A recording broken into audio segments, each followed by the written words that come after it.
नमस्कार, आप देख रहे हैं कैपिटल टीवी का खास शो दो टूक। मैं हूं परवीन शेख। बरेली बवाल का मास्टरमाइंड मौलाना तौकीर रजा जेल से बाहर आने के लिए एड़ी चोटी का जोर लगा रहा है। वो तड़प रहा है। खुली हवा में सांस लेने के लिए वो लगातार माफी भी मांग रहा है। घुटनों पर आया मौलाना लगातार जज के सामने गिड़गिड़ाता रहा, लेकिन उसके खिलाफ काफी संगीन मामले दर्ज हैं, जिससे साफ है कि वो जेल से फिलहाल तो बाहर नहीं आने वाला। वहीं इस बीच उसके करीबी नदीम, नफीस और फरहत पर सीएम योगी ने बड़ा ऐलान कर दिया है, जिससे मौलाना की रूह कांप गई है। वहीं 28 अक्टूबर को वीडियो कॉन्फ्रेंसिंग के जरिए मौलाना तौकीर रजा की पेशी हुई।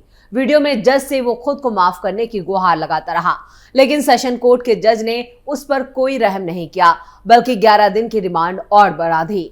कोर्ट में पेशी के दौरान मौलाना ने क्या क्या कहा, तौकीर रजा के खिलाफ दर्ज संगीन मामलों पर क्या बोले जज, सब कुछ आपको बताएंगे अपने इस खास शो में।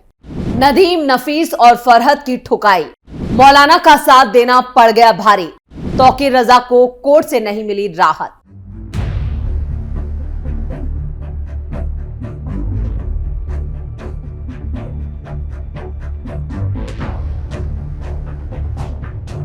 इत्तेहाद मिल्लत काउंसिल यानी आईएमसी प्रमुख मौलाना तौकीर रजा को फिलहाल कोई राहत नहीं मिली है। सीजेएम कोर्ट ने मंगलवार को हुई पेशी के दौरान उनकी न्यायिक हिरासत 11 नवंबर तक बढ़ा दी है। मौलाना को वीडियो कॉन्फ्रेंसिंग के जरिए फतेहगढ़ सेंट्रल जेल से कोर्ट में पेश किया गया, जबकि उनके सहयोगियों को अदालत में फिजिकल रूप से लाया गया। मौलाना तौकीर रजा पर 26 सितंबर को बरेली में हुए हिंसक बवाल को भड़काने का आरोप है। इस बवाल में उनके खिलाफ 10 से ज्यादा मुकदमे दर्ज किए गए। पुलिस के मुताबिक वो 2019 के सीएए एनआरसी विरोध प्रदर्शन में भी आरोपी हैं। 26 सितंबर को आई लव मोहम्मद पोस्टर लगाने को लेकर विवाद शुरू हुआ था। प्रशासन ने नवरात्र और 2 उर्स के कारण धारा 144 लागू करते हुए सभा की इजाजत नहीं दी थी, लेकिन मौलाना ने वीडियो जारी कर प्रशासन को चुनौती दे डाली, जिसके बाद इस्लामिया ग्राउंड से निकलने वाली भीड़ ने पथराव कर दिया, फायरिंग, पेट्रोल बम से हमला कर दिया, जिससे कई स्थानों पर हिंसा फैल गई और खासतौर से पुलिस वालों को निशाना बनाया गया, जहां पर कई पुलिस कर्मियों पर जानबूझकर जानलेवा हमला तक किया गया और देसी हथियारों से पुलिस वालों की जान लेने की कोशिश की गई। कुल मिलाकर इस मामले में 25 से ज्यादा पुलिसकर्मी जो थे वो घायल हो गए थे, लेकिन अब बारी पुलिस वालों की है। पुलिस वाले एक एक करके मौलाना तौकीर रजा के सभी सहयोगियों को अरेस्ट कर चुके हैं और जो बचे हैं उनके खिलाफ भी दबिश दी जा रही है। बरेली से लेकर दिल्ली तक पुलिस ने एक बार फिर से छानबीन तेज कर दी है। आपको बता दें कि 28 अक्टूबर के कोर्ट में मौलाना तौकीर रजा की पेशी के बाद कुछ ऐसे अहम दस्तावेज और सबूत सामने आए हैं, जिससे मौलाना की मुश्किलें और बढ़ गई हैं। बताया यह भी जा रहा है कि मौलाना की बेटी और उसका दामाद भी इस पूरे मामले में फंसते हुए दिखाई दे रहे हैं, जबकि इधर मौलाना तौकीर रजा जिस आला हजरत खानदान से आते हैं, उस खानदान ने उन्हें छुड़ाने के लिए एड़ी चोटी का या कहें कि पूरी ताकत लगा दी है। लेकिन फिलहाल मौलाना तौकीर रजा जेल से बाहर आना उनका मुश्किल लग रहा है। फतेहगढ़ जेल में चल रही है पूछताछ। मौलाना तौकीर रजा इस वक्त फतेहगढ़ सेंट्रल जेल में बंद है। कोतवाली थाने में उनके खिलाफ 6 मामले, जबकि दूसरे थानों में 4 मुकदमे दर्ज हैं। विवेचक लगातार जेल जाकर उनसे पूछताछ कर रहे हैं। हाल ही में बिहारीपुर चौकी और बारादरी थाने की टीमों ने भी बयान दर्ज किए। मौलाना पर दंगा भड़काना, हत्या की साजिश, धमकी और उकसावे जैसी गंभीर धाराओं में मुकदमे दर्ज हैं, जिसमें जमानत मिलना बहुत ही मुश्किल है। उनके वकील सुनील सक्सेना का साफ कहना है कि इन धाराओं में 6 महीने के भीतर जमानत मिलना मुश्किल है। अगर एनएसए यानी राष्ट्रीय सुरक्षा कानून लगाया गया तो 1 साल तक रिहाई की कोई भी संभावना नहीं होगी।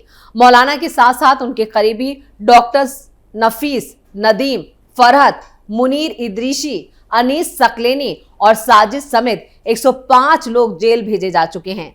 मुख्यमंत्री योगी आदित्यनाथ के आदेश पर प्रशासन ने अब तक करीब 250 करोड़ रुपए की संपत्तियों को सील कर दिया है या तो ध्वस्त किया जा चुका है, जिसमें डॉक्टर नफीस का 5 करोड़ का बारात घर, समाजवादी पार्टी के पार्षद का अवैध चार्जिंग स्टेशन तक शामिल है। पुलिस ने 7 आरोपियों पर 15-15 हजार रुपए का इनाम घोषित किया है। तो जिन पर 15-15 हजार रुपए का इनाम घोषित किया गया है वो अब भी पुलिस के चंगुल से बाहर है, लेकिन पुलिस ने हार नहीं मानी है। वहीं जो जांच टीमें बनाई गई हैं उनमें से 12-12 की टीम यानी 3 टीमें और बनाई गई हैं जो दिल्ली, बरेली, लखनऊ और आसपास के इलाकों में दबिश दे रही हैं। बताया ये जा रहा है कि दिल्ली के कई मुस्लिम इलाके जिनमें सीलमपुर और मुस्तफाबाद जैसे इलाकों में भी पुलिस ने दबिश दी है। कई मुस्लिम इलाकों में पुलिस जो है वो लगातार जो है जा रही है, छापे मारे जा रहे हैं कि कई के छिपे होने की जानकारी मिल जाए। पुलिस ने साफ कह दिया है कि जिसने भी इन दंगाइयों को अपने घर में शरण दी है उनके खिलाफ भी तगड़ा एक्शन लिया जाएगा।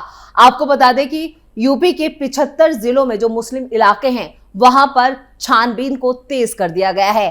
खास तौर से जो संभल का इलाका है, संभल में जितने भी मुस्लिम इलाके हैं वहां पर ज्यादा छापेमारी की जा रही है। इसके साथ ही बरेली से लगते हुए जो इलाके हैं वहां पर भी छानबीन की जा रही है। पुलिस की टीमें वहां जा रही हैं और लोगों से पूछताछ की जा रही है। इसके साथ ही जो आरोपी हैं उनका स्केच जारी किया गया है जिससे उनकी पहचान की जाए और उनके ऊपर जो इनाम लगाया गया है उसके लिए भी जानकारी दी जा रही है। सर्विलांस के जरिए भी दूसरी चौकियों में उनकी तस्वीरें और उनसे जुड़ी जो भी जानकारियां हैं वो फ्लैश कर दी गई हैं। साथ ही साथ सीसीटीवी कैमरास को खंगाले जा रहे हैं और पेशी के दौरान जब मौलाना तौकीर रजा की कोर्ट में वीडियो कॉन्फ्रेंसिंग के जरिए पेशी हुई उस वक्त भी कई सीसीटीवी फुटेज की जो वीडियो थी वो सबूत के तौर पर पेश की गई, जिसमें ऑडियो भी कई ऑडियो क्लिप जो ऐसे हैं वो चौंकाने वाले हैं, जहां पर मौलाना तौकीर रजा कई लोगों को निर्देश देते हुए नजर आ रहे हैं। व्हाट्सएप ग्रुप बनाया गया था, उस व्हाट्सएप ग्रुप में जिन जिन लोगों के नाम शामिल हैं उनकी धरपकड़ हो चुकी है। अब तक सिर्फ 105 लोग जो है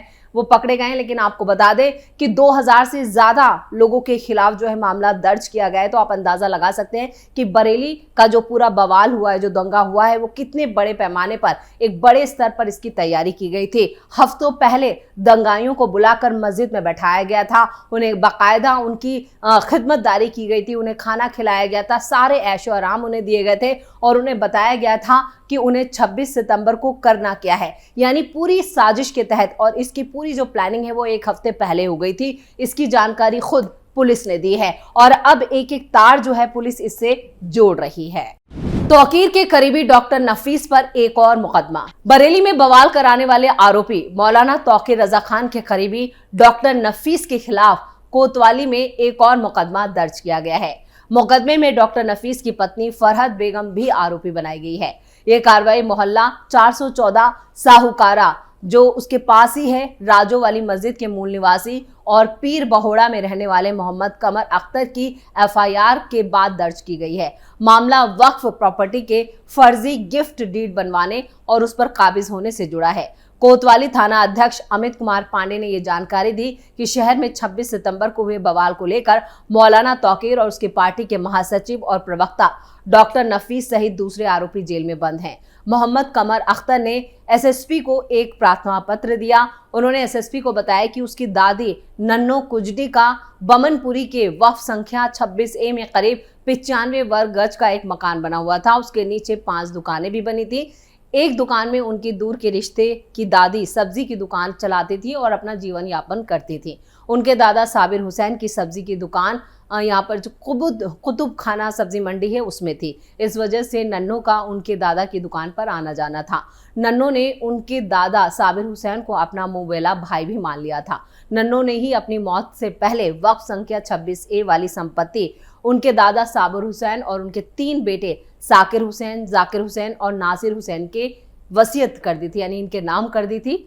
धोखाधड़ी कर फर्जी कागजात बनवाए। मोहम्मद कमर अख्तर ने यह भी कहा कि उनके पिता साकिर हुसैन का कंगी टोला निवासी डॉक्टर नफीस की कुतुब खाना के चश्मे की दुकान पर आना जाना था और डॉक्टर नफीस ने उनके पिता को अपने विश्वास में लेकर वक्फ की जो प्रॉपर्टी थी उसे 1996 में 30 साल के लिए अपनी पत्नी फरहत बेगम के नाम पर लीज पर ले लिया था।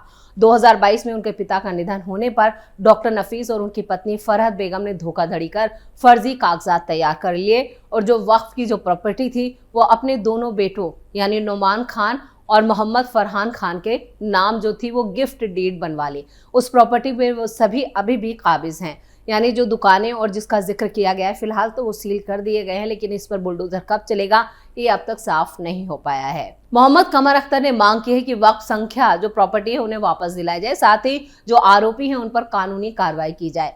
इससे जुड़े जो पूरा मामला है उस पर अमित कुमार पांडे जो थाना अध्यक्ष हैं उन्होंने मुकदमा दर्ज करके जांच शुरू कर दी है और डॉक्टर नफीस तो पहले ही जेल में बंद है। अब उनके दोनों बेटों को भी लगातार बुलाया जा रहा है, पूछताछ की जा रही है। इधर तौकीर रजा ने भी अपनी पूछताछ में जो फतेहगढ़ जेल में बंद है उनसे कई विवेचक जो है वो लगातार पूछताछ कर रहे हैं, जिसमें कई खुलासे हो रहे हैं और वो भी चौंकाने वाले। मौलाना तौकीर रजा अब खुद ये मान रहे हैं कि उन्होंने ही इस पूरी साजिश को अंजाम दिया था।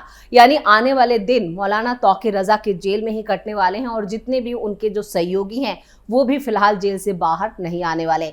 और इधर एनएसए लगाने की तैयारी, क्योंकि जो सबूत सामने आ रहे हैं और जो पुलिस ने जांच की है उस जांच में साफ हो जाता है कि मौलाना तौकीर रजा ने ही पूरी प्लानिंग के तहत बरेली में ये दंगा कराया था, इसलिए अब उन पर कभी भी एनएसए लगाया जा सकता है। इसी के साथ इस खास शो में इतना ही। वीडियो कैसा लगा कमेंट करके अपनी राय जरूर दें, वीडियो को लाइक करें, शेयर करें और कैपिटल टीवी को सब्सक्राइब जरूर करें। धन्यवाद।